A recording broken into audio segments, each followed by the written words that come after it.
Bismillahirrahmanirrahim. Assalamualaikum warahmatullahi wabarakatuh. Alhamdulillah.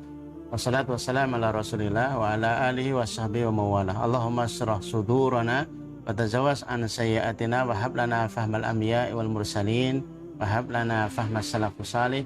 Allahumma anfa'na bima alamtana wa alimna ma yanfa'una wa zidna ilman wa na'udzu billahi min ahwali ahli nar.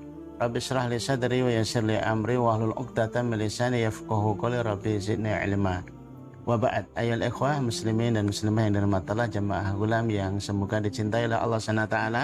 Alhamdulillah kita bertemu kembali untuk ngaji kita. Malam ini kita akan teruskan kajian kita terkait dengan Quran, keutamaannya, agar sebenarnya difirmankan oleh Allah Subhanahu wa taala dalam surat Al-Baqarah 185. Syahrul Ramadan alladzi unzila fihil Quran. Bulan Ramadan adalah bulan diturunkan di dalamnya Al-Quran. Jadi bulan Ramadan identik dengan bulan Quran, sehingga jangan jauh-jauh dari Quran. Allah SWT sudah menyebutkan ini kepada kita, dikuatkan dengan penjelasan dari Rasulullah SAW. Khairukum man ta'allamal Quran wa 'allamah. Sebaik-baik kalian adalah yang punya pekerjaan mempelajari Al-Quran dan punya pekerjaan mengajarkan Quran. Ada surat Bukhari Muslim. Ini yang luar biasa di antara kita jemaah sekalian dalam mata Allah. Apakah kita ini sebagai pelakunya atau sebagai pendukungnya atau sebagai supportnya atau penyedia dananya? Ini yang hebat dari ini. Satu hadis lagi diriwayatkan oleh Bukhari dan Muslim pula. Mathalul mu'min alladzi yaqra'ul Quran. Perumpamaan seorang mukmin yang membaca Al-Quran. Mathalul udrujah. Maka diumpamakan ia sebagaimana buah sitrun. Rihuha thayyib, aromanya itu harum, wa ta'muha thayyib, dan rasanya pun nikmat. Jadi mukmin yang baca Quran itu baunya harum, rasanya pun nikmat. Mathalul mu'min alladzi la yaqra'ul Quran kamathali tamrah la riha wa la ta'muha hulun. Mukmin yang tidak baca Quran itu seperti buah kurma. Manis rasanya, tapi tidak harum secara bau. Buah kurma nggak harum, tapi rasanya ini nikmat, anis itu ya. Itu perumpamaan orang mukmin yang tidak baca Quran.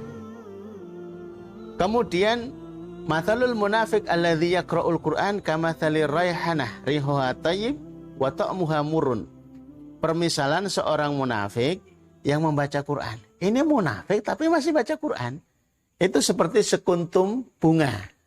Baunya harum. Ya, tapi dirasakan itu pahit, sekuntum bunga. Ya. Kalau kita mencium mawar, mencium melati, itu baunya harum, menarik. Tapi begitu kita rasakan itu pahit. Itu permisalan orang-orang munafik. Dan yang paling buruk adalah mathalul munafik alladzi la yaqra'ul Qur'an kamathalil hamdalah la riha wa la ta'muha murrun. Permisalan seorang munafik yang tidak membaca Quran. Ini sudah munafik. Munafik itu wala yadhkurunallaha illa qalila, tidak membaca Al-Quran kecuali sedikit sekali, tidak mengingat Allah kecuali sedikit sekali. Itu seperti buah handolah. Saya buka di kamus apa itu buah handolah yang kira-kira tepat. Gambarnya itu buah pare. Buah pare itu tidak harum. Begitu dirasakan itu pahit. Walaupun ada khasiatnya, tapi kita tidak melihat pada khasiatnya, tapi melihat ini sebagai sebuah perumpamaan, sebuah tampil agar kita itu lebih memahami. Oh, ternyata beginilah. Rasulullah mencontohkan kepada kita untuk mudah dicerna. Yang tidak membaca Quran, orang munafik tidak membaca Quran itu seperti buah pari.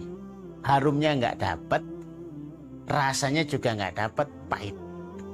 Maka ini warning bagi kita sekalian agar kita perhatian, jangan sampai kita bermalas-malasan membaca Quran, jangan sampai kita ogah-ogahan, cepat bosan, cepat merasa lelah. Karena seorang yang membaca Quran sebagai sosok mukmin sebenarnya ia sebagaimana diumpamakan sitrun, harum di hadapan Allah Subhanahu wa taala, harum di hadapan orang-orang beriman, dan dia juga rasanya itu manis.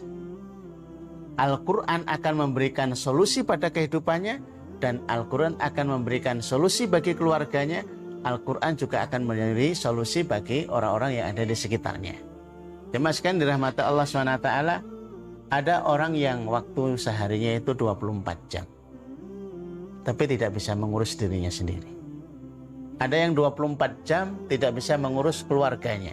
Ada yang 24 jam terbengkalai semuanya. Tapi ada yang waktunya itu 24 jam, dirinya terurus, keluarganya terurus, orang tuanya terurus, mertuanya terurus, bahkan kepada tetangga-tetangganya ikut mendapatkan perhatian, bahkan kepada sesamanya menebar manfaat yang luar biasa. Bagaimana itu bisa terjadi? Cek kehidupannya. Ternyata interaksinya dengan Quran luar biasa.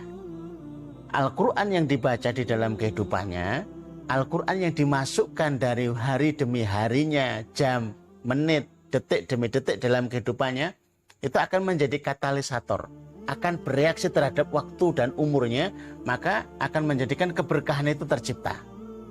Ya, keberkahan itu tercipta. Sehingga berapa banyak seseorang yang membaca Quran itu diberikan barokah waktunya. Apa artinya barokah?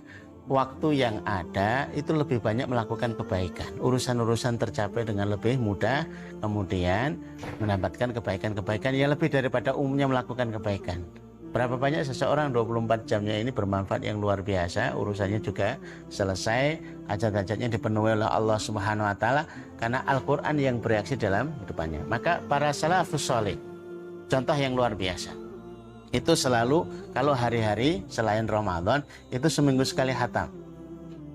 Kalau hari Ramadan, ya, 2 hari 3 hari sekali itu khatam. Tapi kalau 10 hari terakhir, hampir tiap hari khatam 1 kali. Allahu Akbar, luar biasa. Imam Al-Auza'i rahimahullah ta'ala berpesan, kebiasaan para salaf, ada 5 kebiasaan para salaf yang harus kita pegang. Mereka ini adalah orang-orang yang menjaga 5 hal. Yang pertama adalah luzumul jamaah, selalu menjaga jamaah, ya, termasuk salat berjamaah itu. Yang kedua, ittiba'us sunnah, selalu mengikuti sunnah Rasulullah SAW. Yang ketiga, imaratul masajid, selalu memakmurkan masjid Allah Subhanahu wa taala. Yang keempat, selalu menjaga tilawatil Quran. Dan yang kelima adalah menjaga jihad fi sabilillah. 5 ini yang selalu dijaga, diambil dari sahabat, dari para tabi'in, dari tabi'in dan generasi soleh. Kemudian meneruskan 5 hal ini kebiasaan para salafus soleh yang terjaga di dalam kehidupan kita. Mudah-mudahan kita bisa menjaganya, mudah-mudahan kita senang dengan tilawah, mudah-mudahan terjaga hidup kita barokah, dan mudah-mudahan Al-Quran yang kita jaga, kelak gantian Al-Quran itu yang menjaga kita, pemberi syafaat dan sekaligus membela nasib-nasib kita kelak di akhirat. Mudah-mudahan bermanfaat. Aku lakukan hadza, nastaghfirullahaladzim. Assalamualaikum warahmatullahi wabarakatuh.